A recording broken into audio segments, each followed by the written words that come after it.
One of these is the panel discussion. What we're going to do is I'm going to ask each of our panel members to just introduce themselves and say who they are, who they work for, what they do, and just give us a quick observation that's related to skills. Obviously, we're talking about skills and around digital future and that sort of thing. So that'll take a couple of minutes each for each panel member. So you all know me, Matthew Burrows, so I don't need to introduce myself. I'm going to start, and would you like to introduce yourself, Andrew? You want to use the microphone? Thank you. Andrew Johnson, CEO of ACS. We, professional body for IT in Australia, provide a lot of assessment services. That includes accrediting undergraduate degrees, ACS professional certifications. We're a registered training organisation delivering nationally recognised qualifications, and we've invested heavily in SFIA because we believe it empowers our members to develop a skills profile over time and to take charge of where they want to head career direction. If I was to say my observations on Australia at the moment, it's a really good place to be in terms of skills development, and I think the OECD got it right a couple of years ago where they said that skills were the currency for the 21st century. We would love nothing more than people to go through and get a degree and then come into the IT profession. The reality is our output of graduates is about 3,500 a year, and we've done some recent modelling that suggests we might need another 100,000 IT professionals in Australia in the next 5 years. So how do we bridge that gap? And from our perspective, it's all about short, sharp upskilling, and SFIA gives us a way to chart that progress. Excellent, thank you very much, Andrew. Paul, do you want to go next? Thanks, Andrew. I'm Paul Matthews from the Institute of IT Professionals in New Zealand. So basically all of that, but for New Zealand. And I just thought, how many people here have come over the ditch? How many people from New Zealand here? I know Gareth was as well. So there's a few here, so I can't make it all up, so you guys can keep me honest. I thought I'd just take my 2 minutes to give a very quick rundown of the industry in New Zealand. I don't know a lot about the Australian industry. I know some of the stats and that sort of thing, but I do know quite a bit about the New Zealand one, and I thought our roles are probably reversed in that regard, except for those that put their hands up. The long and short of it is the industry in New Zealand's going absolutely gangbusters. It's the IT industry is growing at a phenomenal pace. The IT part of it is increasing about 14% year on year. Which is fairly substantial. It's now our third largest export sector. That's talking high tech, including high tech manufacturing, after dairy and tourism. So it's really a significantly growing, significantly buzzing place. Now, if we're talking about skills and trends, the challenge of that is how we resource it, and that comes back to skills and people. Now, to give you an example of the companies and the growth of the companies, 3 years ago, there were 2 companies in our NZX 50, which is our 50 largest public companies on our stock exchange. They collectively had a $250 million capitalisation. Now there's 10, so 1 in 5 on that register, and collectively they've got about $7 billion, so about a 50 times increase in terms of that top end. Now some of those obviously were doing some cool things in the private space before they went public, but it gives you an example of where things are going. IT workers are paid about double non-IT workers, so people who work in the IT industry on average earn about twice as much as people who don't. That almost holds true when you compare degrees and qualifications, about 1.6, 1.7 times as much. And the challenge that creates is a huge demand for people who are getting paid well, who are doing some really cool things and being a part of a really thriving sector. So what happens? They become complacent. They don't. There's a real lack of progression within the industry. So just to round that off and summarise, the net result of that is that those at the professional levels, so those that have got some experience and sort of work their way up to SFIA level 5 and above, is where we've got the biggest shortage in New Zealand. Technicians, we've got piles. They're all, cloud computing. They're all sort of going to be out of work soon anyway. But at the professional level, we've got a massive shortage. There's lots of middle-level software developers who aren't bothered about becoming architects, for instance, because they're really enjoying what they're doing now. So that's really where we've got the biggest challenge. Okay, great. Thank you, Paul. Simon, I mean, everybody knows you, but you give us a quick observation. Yeah, sure. So my name's Simon Mulder. I'm the Managing Director of Adams Consulting. So I'm also on the SFIA Council. So I think for us, a couple of observations that we've seen along our SFIA path. So one of them is now organisations are beginning to realise that skills in the workforce are a major competitive advantage in relation to how they how they take solutions to market, how they acquire and maintain the best workforce in the organisation. So they are absolutely realising that, being able to manage those skills will actually improve them as an organisation. I also think as well, from a risk perspective, people are seeing operational risk and project risk being reduced by understanding better how those skills can be applied. But I think the third one, because there's always three, the third one is very much about, it is absolutely about the application of knowledge, not the acquisition of knowledge. Like Phil, we've done lots of assessments, and people will come in and say, yeah, I've got an ITIL Foundation certificate, and I say, great, I love ITIL. But then we say, where have you used it? And they say, well, I haven't used it yet, I only passed on Friday. So we then say, well, you've got skills in passing exams. So it's not about just passing the exams. It's very much about the application of knowledge at a level, in a consistent way over a period of time. And that's probably the biggest learning that people are having in relation to how we use skills better and how we attribute skills to roles moving forward. Excellent. Okay. Yeah, and I see similar things. I mean, the difference between skills and competencies is often talked about, and people do have different definitions and what's in a word. The important thing is that we sort of agree what it means. And, if you've just been on a course, got a theoretical background, and you haven't applied it, that's a bit like me taking the flight manual for an A380 Airbus, and handing it to somebody who's never flown a plane and say, go fly the plane. I'm happy to sit in the back of the plane. What am I worried about? That manual's been written by some of the world's best experts in flying that plane. What's the problem? Go fly the plane. Hands up who'd be happy to sit in the back of that plane. Oh, one. We've got one daredevil, adrenaline junkie over there. Yeah. I'm still not sitting in the back. I think it only becomes a problem when it's landing. Yeah, that's right, exactly. Yeah, so landings are all controlled crashes. If you can reuse the aircraft, it's a successful one. Okay, any questions straight away, or should we carry on? Hands up. We have got questions. Simon, do you want to do a roving mic sort of walk around, if you wouldn't mind? I'll make him work. Come on. So I read an article, I believe, in the ACS newsletter, weekly newsletter, about the fact, similar to what you were saying, Andrew, about the fact that we are going to be skill poor in terms of our young people coming through university. Now, with all of the outsourcing is going on, why in the world would I tell my daughter to go and get a degree in IT and develop those skills? Yeah, Andrew, you want to pick that up? No, that's a very good question. And it all comes down to the application, again, as Simon was saying, of skills. They absolutely recognise that there's some challenges around the entry level, and we hope that we're putting together some initiatives that might help address that. The reality is, though, if you were to jump onto seek.com.au and look at the 150k plus jobs, more than 40% of those are in IT. Yes, IT by nature is a lot of contracting and short-term type projects, but that's 6 times higher than any other profession. So that creativity, the need to build new businesses, the ability to be competitive on an international scale, there's going to be a lot of opportunity there, particularly in the discretionary market. A lot of services industries in Australia, how will you add value to your customers? How will you create value?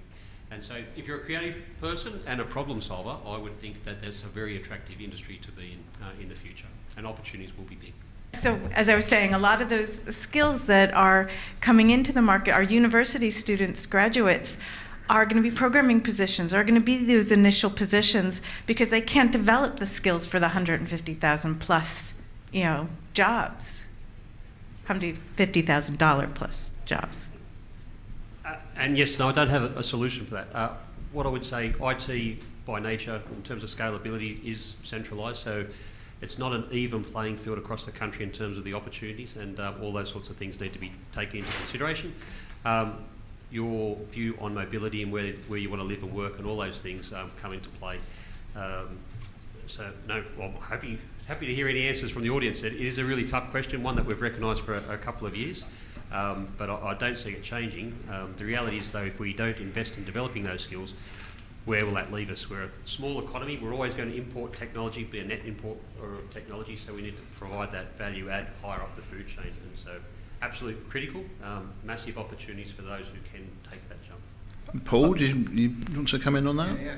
I think certainly from my perspective, it's a really, really fun industry.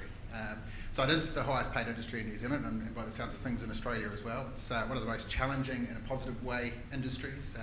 It's an industry that lets you travel anywhere in the world. One of the advantages we have, I think, of a mobile global industry is the fact that everybody is looking for IT professionals. So you can go anywhere around the world.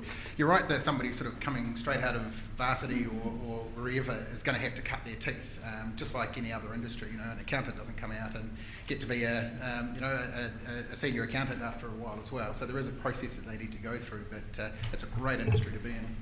So when I left university, my first job out of university was in the graduate program as a software engineer with New Zealand Steel.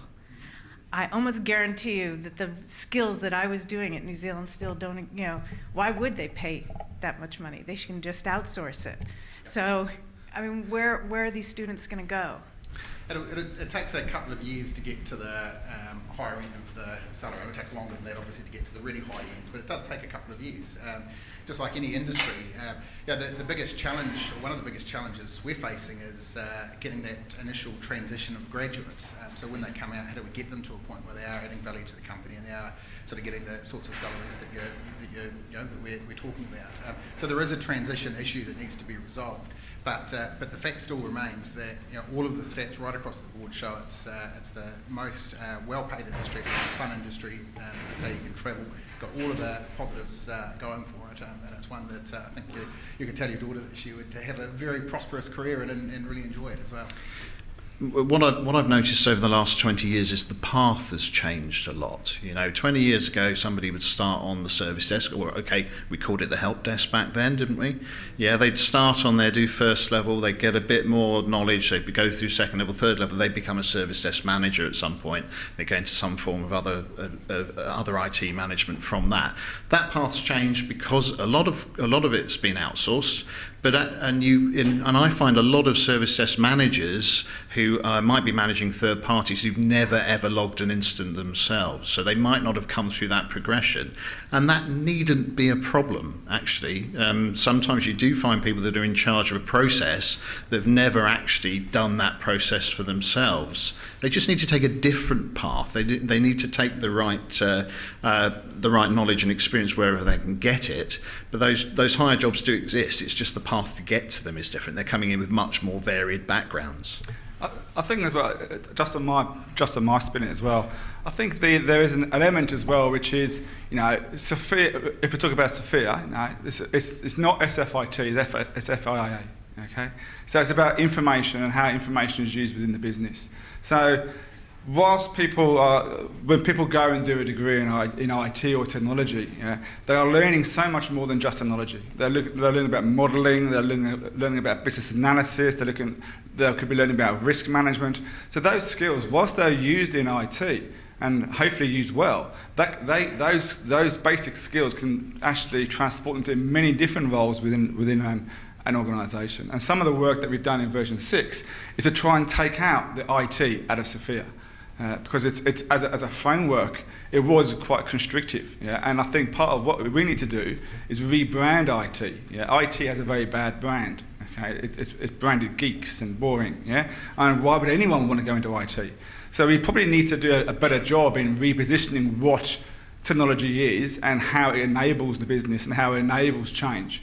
And from that enablement, people will want to be part of the process. So we need to be able to articulate the value of what we do for information management, processes and modelling, to make it more attractive for people to come into it and not make it geekville.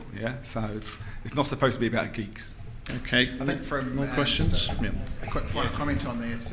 I can't talk about Australia, but in New Zealand we've done a really crap job of marketing IT, as you say.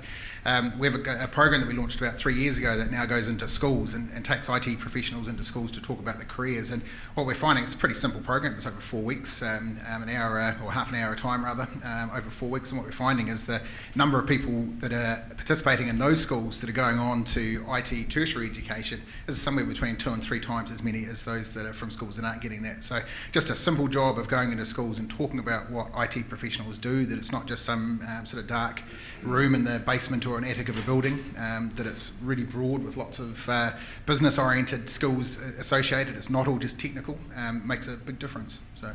Next question. Hi, Gasper Gray from Statistics New Zealand, and I've got an observation I want to share, and I'd like to hear some feedback from the panel members in the different countries in which you work. And it feeds a little bit on to the question that the lady asked as well. Over the last 27 to 30 years that I've been in IT, I've done a lot of interviews for people wanting to come into IT. I've observed a lot of graduates coming in with great degrees, but no aptitude for IT. They've gained great knowledge, but they don't know how to use it. And they start on good salaries. But I've also observed people who are not academically inclined at all, but have great aptitude, great ability, and are quick learners. What I enjoy about SFIA is that it opens the door, and particularly in employers' mindsets, that you don't necessarily have to look for a graduate to be able to bring a talented person into IT. Yeah, I've noticed in lots of countries around the world the growth of using SFIA as part of an apprenticeship type program. So yes, it's been gets used in graduate programs, but it gets used in apprenticeship programs as well. And probably one of the areas I think we'd like to look at in SFIA is what's that path to a skill becoming a professional skill? Because SFIA only describes the professional skills, but in my mind there is some sort of relationship between a 12-year-old in school being taught how to write a macro in an Excel spreadsheet, and actually somebody doing some database administration work as part of their professional career in their 20s or 30s. There is some sort of link there. There's a path there somewhere. And honestly, I don't think SFIA helps. It doesn't currently define that path. But in the same way that we were talking about SFIA being about actually applying that knowledge and achieving a result, if you look at people mapping training courses to SFIA, they're not saying go on this training course, walk away with this skill. They're saying go on this training course to gather the knowledge that you need to then go and apply, and in applying it you might develop that skill. So as long as we position it honestly, we can talk about training and we can talk about education in SFIA terms as a building block towards developing that skill. As long as people don't get they're not misunderstanding it and thinking go on a course, get the skill. I think that's an important distinction. Any other comments on what's just said there? Just a quick one. I'd completely agree with you. I think if you were going to be blunt about it, if you're talking about tertiary education, you'd say garbage in, garbage out.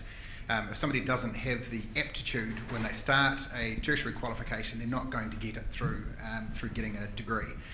So that's one of the reasons they actually need to look before that and look at school and make sure that the people that do have the aptitude and do have the right sort of stuff up here are the ones that are going through and taking a tertiary pathway. Now, in New Zealand, 80% of new entrants into the industry do have a tertiary qualification. Only about 58% of those in the industry have them, but 80% of new entrants in. So it is a big pipeline into the industry, and I think that's where that problem needs to be addressed. I think to your point, Casper, I think that's a great selling point because we talked a lot about management of organisational change and trying people to get on the bus in relation to what SFIA is. Now, we actually don't care where they got their skills from or their knowledge from. Now, it could have been from the School of Hard Knocks or the University of the Bleeding Obvious. It's more about how they've applied that knowledge. And that's a great leveller. Yeah, for people who've been in the industry for 20, 30 years who haven't got a ream of certificates, they can actually be recognised for what they actually do. And that's a great way to break down some barriers for people moving forward. So, we're very proud to say, it is about the application of knowledge. Yeah? And some people acquire that knowledge in the organisations they're in, and that's great. but also it does actually create a higher level of expectation of the organisation in creating the opportunities for people to apply that knowledge. Yeah. Now, training courses and training knowledge has the shelf life of milk. Yeah. If you don't use the knowledge within a 6 to 8 week period, then chances are it's going to start diminishing. Yeah. So rather than put people on training courses and then 2 years later get them to do something, find them the opportunity to apply the knowledge first, and then go and give them the knowledge. Because that will do two things. First of all, they'll be able to apply that knowledge effectively as soon as they've got it.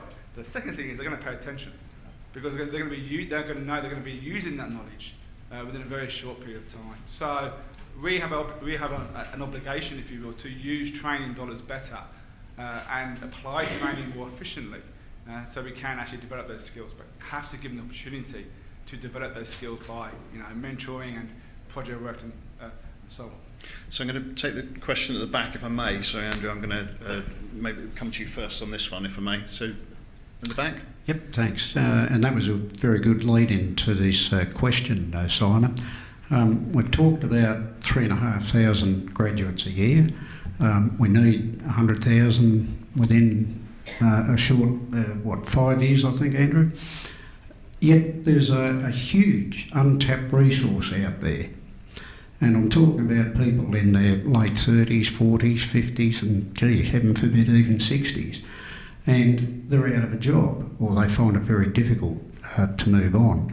Now, it suggests to me that our education system is letting us down. Certainly people at that age that don't want to go back to university to do yet another computer science degree, one which they had from 25 years ago.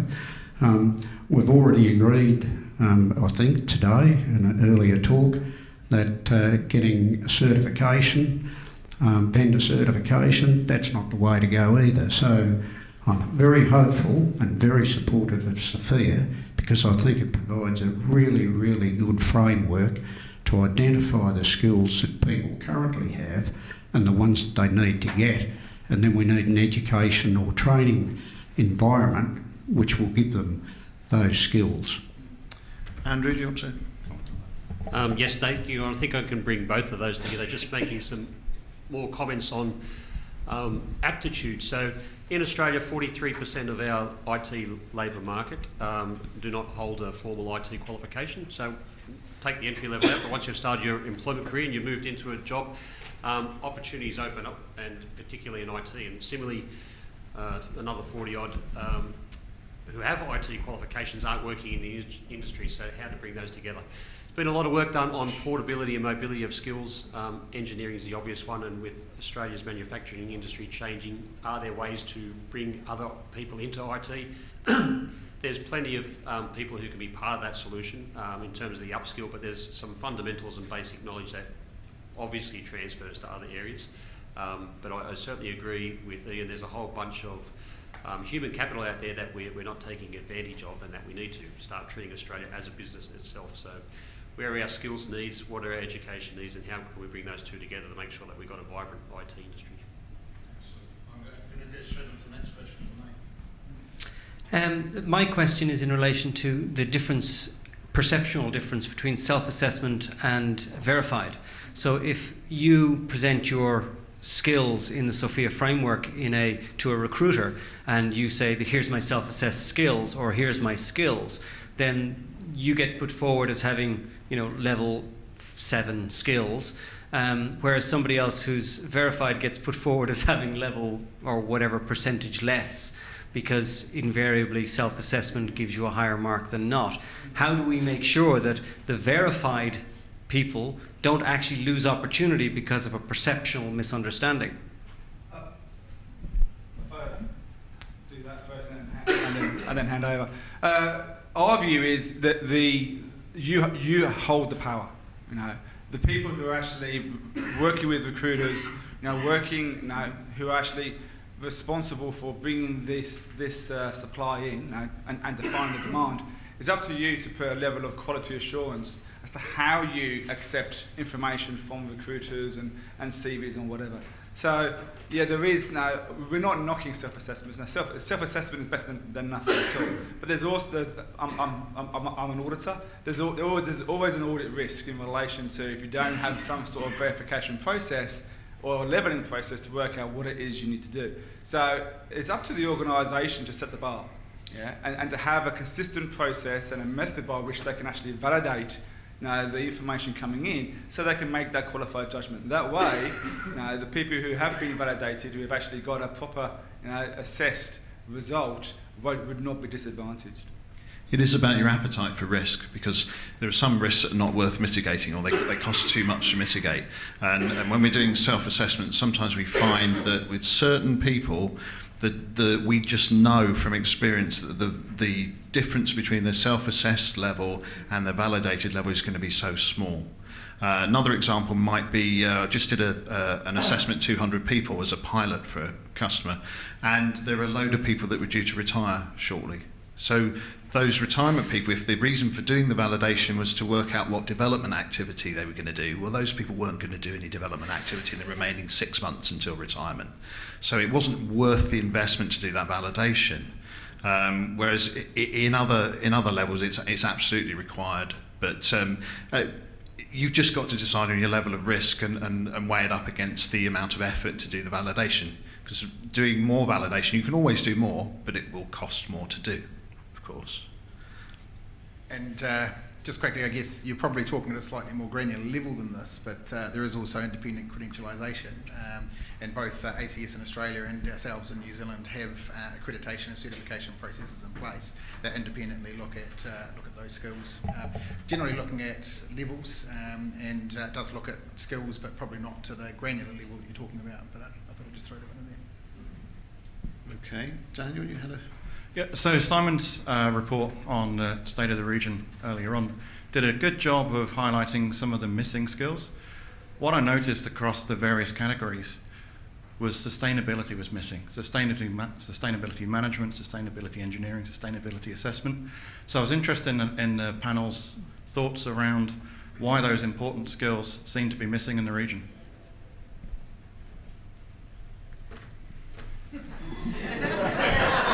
I didn't see Simon's presentation, so we'll start there. You should have been here, you see. I was here. Yeah, I think part of it is we're still paying lip service to what is sustainability. I think we've got there is a potential to become fat and lazy around things like on demand. And cloud computing and platform as a service, so we can get more whenever we want it. So why do we need to care about sustainability? It's always available. So I think it is less of importance for organisations than it should be. And I think the challenge is as a nation, as a region, tackle things like climate change and how we do more with less, and how we actually integrate sustainability into strategy itself. There has to be a level of governance put on organisations so they do address this issue. And I think a lot of it is related to governance, and has to be set at the top and so on. So it's disappointing. I was really surprised, but it's I think we need to do more with that area. You're not alone as a region. I was in Saudi doing a load of validation interviews about 6 weeks ago, and nobody had picked up on the sustainability skills in their self-assessments. When we went through them in the validation, they were saying, well, we're not really that bothered about it. And I walked outside of the building, and despite them being an oil company, so you can sort of understand the sustainability picture, their car park was full of solar panels. Had them all, across all of the car park roofs were solar panels. And then in a conversation the following day with the senior manager, he was telling me about all this innovation that they're doing around cooling of data centres in a different way, and energy, the programs they've run to cut down the energy costs. And I'm thinking, well, none of your guys working for you think they do anything around sustainability, but you're just explaining how much money you've spent on it. It was really strange. I can't explain it, but... I'd like to offer up, so I've seen some really fantastic sustainability projects, but publicly funded, and if you tried to create that from scratch commercially, the market couldn't absorb it. A couple of CIOs in the room, and I think what a great job they do, because you've got someone knocking on your door every day telling you which part needs to be replaced, and this is the more innovative style. And so when you start looking at business process improvement, I would imagine that sustainability does go a little bit lower, because you're moving 100 miles an hour. You have projects on the run, you're updating and replacing infrastructure all the time. And again, being a small economy, we'll buy in the base platforms globally, and then how do you create value? And if your core business isn't technology, you're going to buy it in at the best price, delivering the most. So I could sense why sustainability wouldn't be high. That's Yeah. Okay. Yeah. I mean, software, some people might disagree with this statement, but software has an inherent level of sustainability built into it. When you compare it, for instance, with other exports, you talk about e-miles and all the rest of the parts that come into it. But yeah, I think what Andrew said is spot on. At the end of the day, if we're talking software companies specifically, they're generally really busy. They're scrambling to get as much done as they possibly can, and they're probably not giving it the prioritisation that they should be. Okay, go ahead. So today we've heard a lot of excellent presentations on the benefits of the SFIA processes, the assessments, etc., and the improvement of subsequent business processes and business outcomes in the organisations that were referenced. But they seem to be mainly public sector organisations. Is there a reason why we're not having the penetration into private sector organisations that should also appreciate the benefits? I think twofold. There are private sections, private organisations who are doing who have used SFIA. Absolutely. There's I wouldn't want to go name them because they may not want to be named, but no, one of them has already been out there. Like Westpac, as an example, they've already written about what they've done. They wrote an article with the ACS a while ago. So there are a number of corporate organisations who are using SFIA, but to be honest, this is very similar to what happened with ITIL and some of the other frameworks. The public service have a greater appetite to embrace these frameworks, to be more effective in what they do.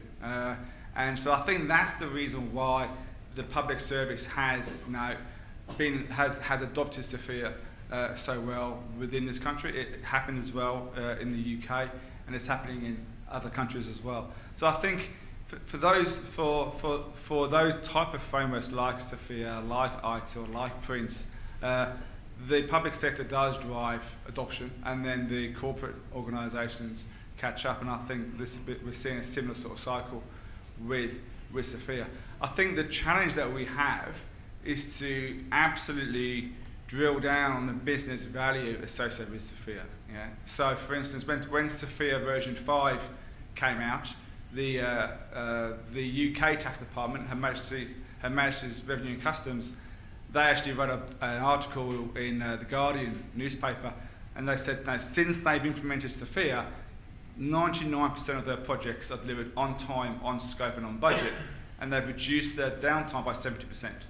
Now that's the sort of numbers that we need, and that's the sort of data that we need to make SFIA more acceptable in the business community, because we need to show the hard dollars. And I think once we do that, it will be more greater adoption in the corporate sector.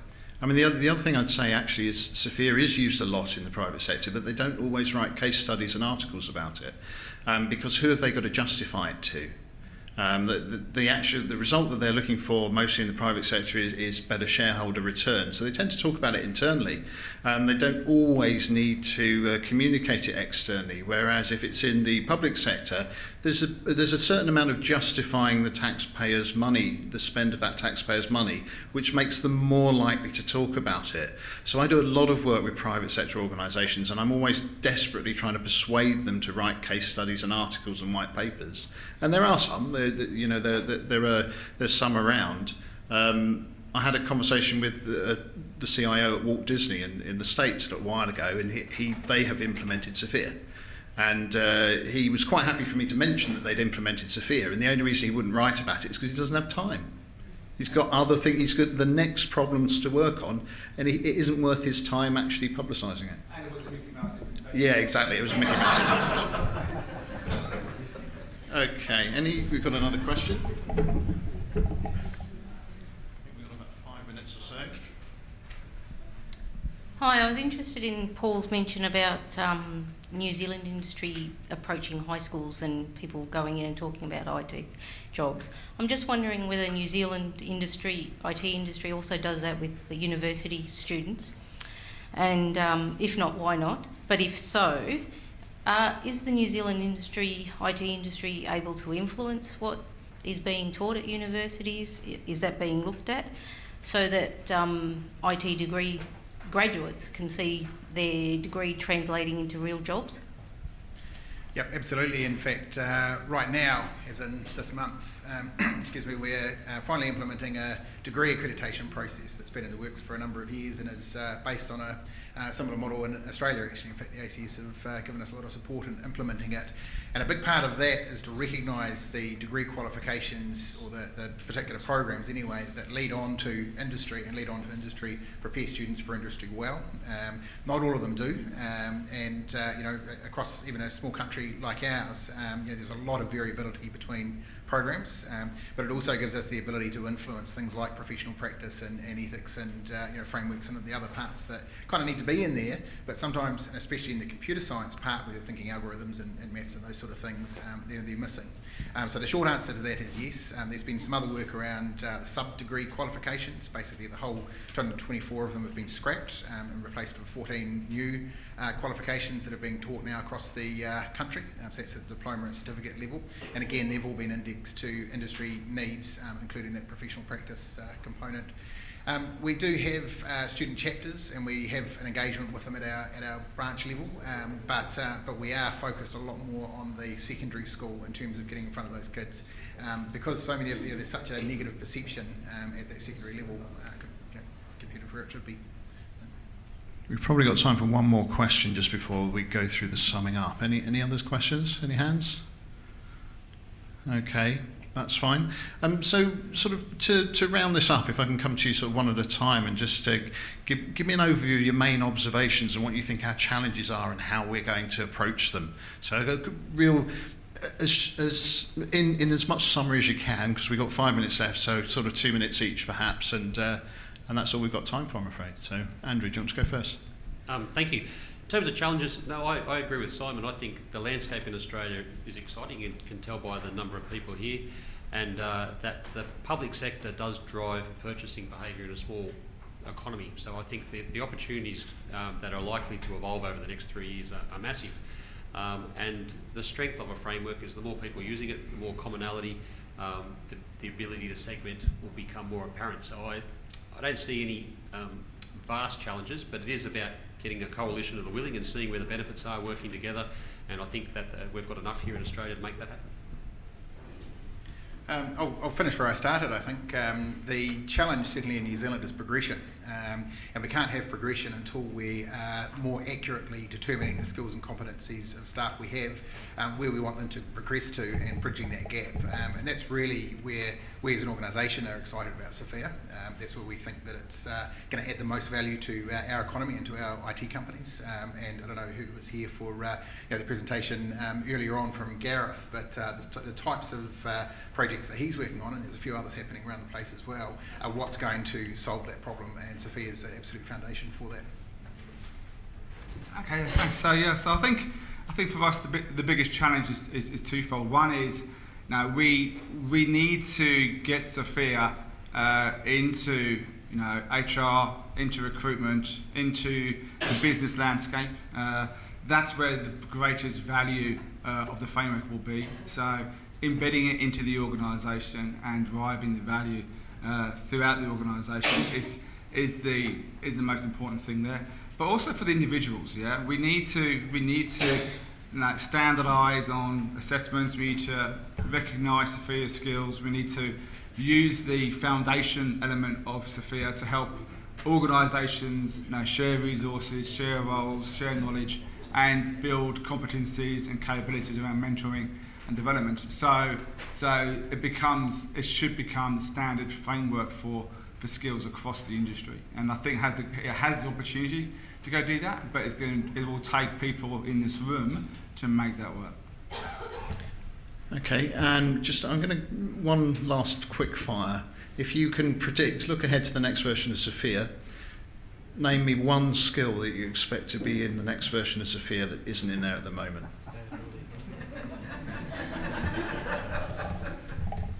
I don't know if you'd say it was one skill, but I think one area that is going to expand is the whole data knowledge area. With you're fast enough to grab the mic. Another one now. But I think that's probably an area that's rapidly growing in the industry, and it's one that the framework will need to adopt and catch up on, I think, over time. Okay. Andrew, it can be as silly as you like. No, I don't want to be. So we're working with the CSIRO on the future work, and a lot of modelling occurring, but I don't want to let that cat out of the bag until they finish their research. So 6 months, well-informed position. Okay. Oh, cagey response. Guarded. I was actually going to say knowledge management, because I think how we share knowledge and how we manage knowledge is a key thing that I still think is missing in version 6. So I think moving forward now, the key skill that I think we need to really think about is that coaching side and the mentoring side. Now, it is contained inside areas of autonomy, and it is mentioned there. But I think if we're going to be talking about performance management, how we coach and how we develop individuals, that is a skill. And I think it would be nice to have some more elements of that. Okay. If I could So get that a bonus one. Yeah, go on. I'll just say I think, and I haven't looked at SFIA6 in great deal of detail, so this may have been covered, but I think. But I think yes, SFIA6. Six. SFIA6. But I think one part that was possibly missing in SFIA5 was Agile. And Agile not in terms of software development, the process of Agile, which is a different skill from developing software. So that's one thing that I think possibly may need to be looked at as well. Okay, so that's the end of the panel discussion. So I'd like if you could join me in thanking the panel for their contribution.